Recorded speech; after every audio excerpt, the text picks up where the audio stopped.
Can you imagine what a Trump administration would mean for all these clean energy subsidies?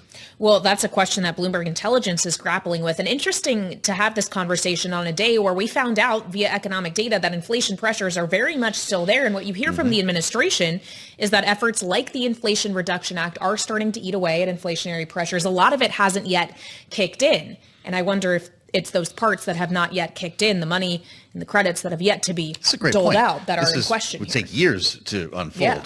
That's why Nathan Dean and his colleagues at Bloomberg Intelligence, his team, put their expertise on this to get a sense of what it would look like. And he's with us now, among the most popular voices here on Balance of Power. Nathan, good to see you. Are we talking full repeal? I remember repeal and replace was the refrain after Obamacare, or less systemic than that? Less systemic than that. I don't think you're going to see full repeal, partly because, look, you may see it on the campaign trail, but if President Trump wins in November, and I'm using him as a presumptive nominee, if he wins, then a lot of the business interests are going to come in, because there is a lot of these tax credits, these carrots, if you will, that are going to red states. There are projects in Texas, in Florida, and so forth, that if the repeal and replace were to be implemented, they just dry up overnight. So instead, I think what you're going to see is, if President Trump wins, you're going to see him begin to use the power of the executive order to direct agencies like Treasury to begin to whittle away at some of these clean energy tax credits. The reason why it's so important is a lot of these solar companies that are out there, if the IRA tax credits don't exist, they're going to be in a real challenging environment. So we're getting a lot of questions from clients at the moment saying, hey, can you help us with our 1 to 2 to 3 year planning? Because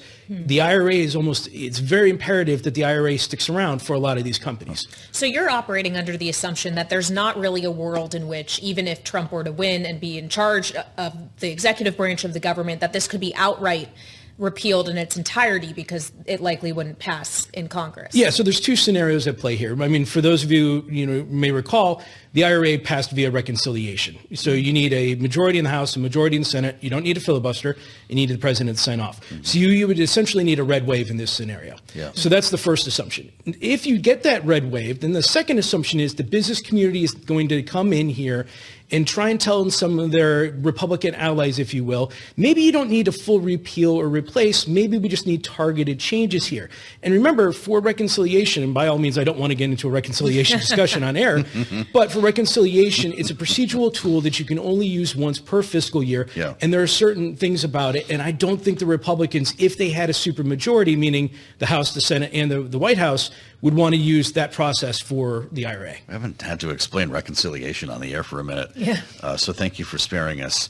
But you said something important. If these programs, these projects are so popular in these red states, why are we getting rid of it?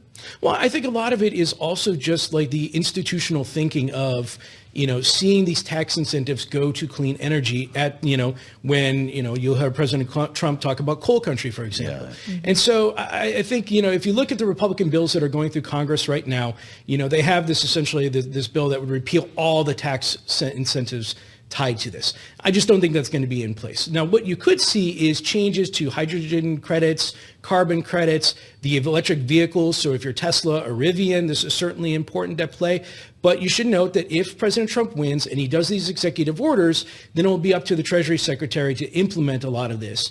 And then you would also then be subject to probably business influences and lobbyists and so forth saying, hey, we'd like this tax credit, don't touch this or touch this instead. So a lot of moving parts here, but we would just say that for now, we have a very low odds on a repeal, slightly bigger odds if President Trump wins on targeted cuts, but for your 1 to 3 year planning, you can just presume as if these things are pretty sticking around for a little bit longer. Just another reason for your phone to be ringing off the hook these days, right?